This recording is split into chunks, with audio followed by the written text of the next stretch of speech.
About a year ago, Andy George from the channel How to Make Everything released a video called How to Make a $1,500 Sandwich in Only 6 Months. I made a chicken sandwich completely from scratch, which cost $1,500 in 6 months of my life. The video was hugely successful. It got millions of views. Then, a few weeks ago, Andy came to me with a question. Obviously I didn't use the most efficient method in making my sandwich, but why is there such a huge gap in price between the sandwich I made for $1,500 when you can just buy at a store for much less? My nearest grocery store sells pre-made chicken sandwiches for £2, about $2.50 US. That's 600 times cheaper than Andy's sandwich. The economic principle that really makes the modern commercial world go round is economies of scale. You might remember from history class that an important step in the development of humanity was the beginning of specialization of labor. That was the point when advancements in technology were far enough along that the amount of food one person could produce was higher than the amount one person needed to survive. Since there was a surplus, some people could go and do other things, like science, research, writing, and even production. This also helped spur the development of the first real cities, since everyone didn't have to live on farms. Specialization of labor was in a way the very beginning of the use of economies of scale, because instead of everyone growing and making everything they needed, different people did what they did best and exchanged goods to get what they needed. Fast forward almost 10,000 years and the world is almost entirely specialized. Individuals almost never make things for themselves, except for Andy George. I challenged myself to see if I could, as an individual, make something as basic as a sandwich entirely by myself. I grew all my own vegetables, harvested and ground my own wheat to make bread, killed and butchered my own chicken, and even flew all the way from Minneapolis to LA to collect ocean water to boil down for salt. The salt is what we're going to focus on. The reason is because Andy's salt production process was almost identical to that of a larger firm. He had to gather raw materials, process it into a product, then transport it to a final market. Those 3 steps have been optimized in our modern world to yield insane cost reductions. In order to make my salt, I spent $298.88 on a plane ticket, $57 to rent a boat, and $641 for a 5-gallon jug. All just to gather the few ounces of salt I needed. He only needed a small amount, but for the same price, he could have gathered more than a pound's worth. For his 6 ounces of salt, Andy paid $362.40. That's $52 per ounce, more than triple the cost of silver.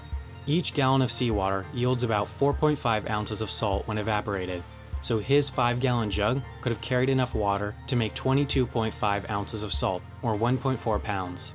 At that production rate, the cost per ounce is $16, but we can make it even cheaper. We just need more 5-gallon jugs. If we buy, say, 9 more 5-gallon jugs at $6.41 each, our total cost would be $419.98, but we could make 14 pounds of salt. That brings the cost down to $1.87 per ounce. But we can keep scaling this up, to an extent. Andy's method of transport was flying, and at that base rate, his total cargo capacity was only the capacity of his carry-on bag. The largest carry-on bags have a capacity of 45 liters or 11.8 gallons. 1 gallon of salt weighs 18.1 pounds, so assuming nobody ever checks the bag, Andy could have carried 213.6 pounds of salt. To produce that much, Andy would have needed 153 5-gallon jugs, and the boat he was on could have only carried about 10, so he would have needed to rent 15 more. So if we add together the plane ticket, the 153-gallon jugs, and the 16 boat rentals, we get a total price of $2,191.58. A lot more, but it's worth it, because at this production rate, the salt only costs 64 cents per ounce, but we can keep scaling. The average rate to hire a Los Angeles-based 40-foot semi-truck is $2 per mile. To drive the 1,912 miles from Los Angeles, California to Minneapolis, Minnesota, it would therefore cost $3,824. The usable capacity for these trucks is 2,395 cubic feet, or 17,916 liquid gallons, or 325,000 pounds worth of salt. Sounds great, but the US only allows a total gross weight of 80,000 pounds on the road. And that has to include the weight of the truck itself, so the actual transport capacity is only about 40,000 pounds.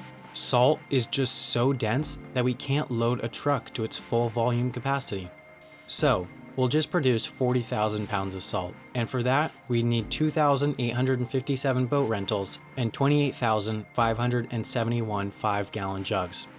For the sake of explanation, we'll pretend that we can't reuse the 5-gallon jugs. Those boat rentals would total up to $162,849, and the jugs would add up to $183,141. So, including the transport cost by truck, producing 40,000 pounds of salt would cost $349,814. That's now a cost of 54 cents per ounce. As you can see, as you get into higher and higher levels of production, the advantage of producing more grows smaller. It was 25 times cheaper to produce 214 pounds of salt than to produce 1.4 pounds of salt, on a 152 times increase in production. But increasing the production from 214 pounds to 40,000 pounds, a 314 times increase, only decreases the price by 1.19 times. Let's shake up the production process.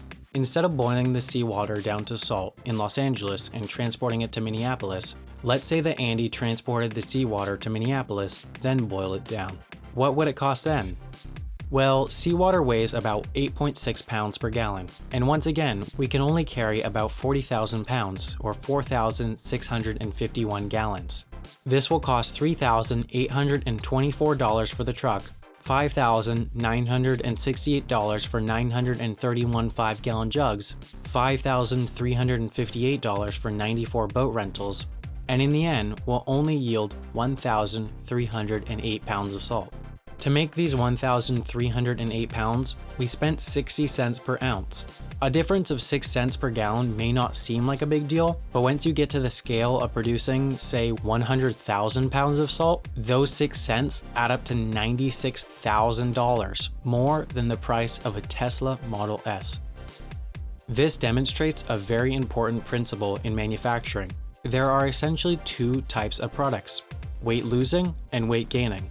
Salt is one of the greatest examples of a weight-losing product. You put in a lot of raw materials, in this case seawater, to make a little product.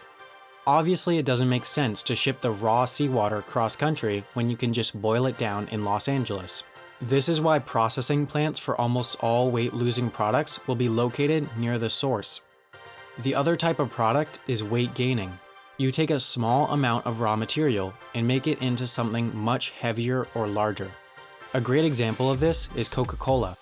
They have more than 900 bottling plants worldwide just so they can lower costs. If transport was not a factor at all, they could achieve lower costs by having one single mega factory. But once their soda is made, they still have to get it to the end consumer. The cost of transport is closely linked to weight. So since they just take a small amount of flavors and ingredients and add it to water, something available almost anywhere, it makes sense to produce their product near the end consumer. Overall, we achieved a 92-fold reduction in cost of salt by using the principles of mass production. Every single ingredient Andy George used to make his $1,500 sandwich could have benefited from the principles of mass production. We also could have gone even further. We could have rented a bigger boat, used bigger containers. There were plenty of ways we could have driven down prices even more. But these type of cost reductions make the difference in our modern world between a $1,500 and a $5 chicken sandwich.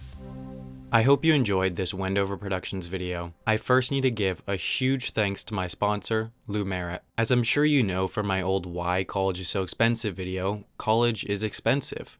And Lou Merritt helps you do college for less. Whether you're already in college or want to be, Lou Merritt Scholar helps you get the same degree from the same college for thousands of dollars less. Lou Merritt allows you to take up to 3 years of college from anywhere in the world on your own schedule for $4,000 a year or less.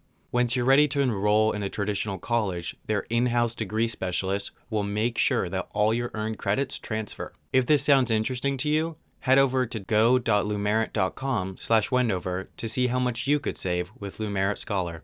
They'll send you an email, and then you'll receive a one-on-one consultation to see if Lou Merritt is right for you. Please be sure to also check out Andy George's channel, How to Make Everything, for all sorts of great videos on making things from scratch. He just released a great video exploring where the money you pay for coffee actually goes, somewhat similar to my Why Flying is So Expensive video, so you'll see an appearance from yours truly. I also recently started a Patreon, which you can go to by clicking here. There are a bunch of great rewards like early access to videos, stickers, t-shirts, and best of all, every dollar contributed over there goes right back into the channel. Aside from that, please follow me on Twitter at WendoverPro, watch my last video on urban geography, check out my fan-moderated subreddit at www.reddit.com/r/WendoverProductions, and most of all, subscribe to this channel. Thanks again for watching, and I'll see you in 2 weeks for another Wendover Productions video.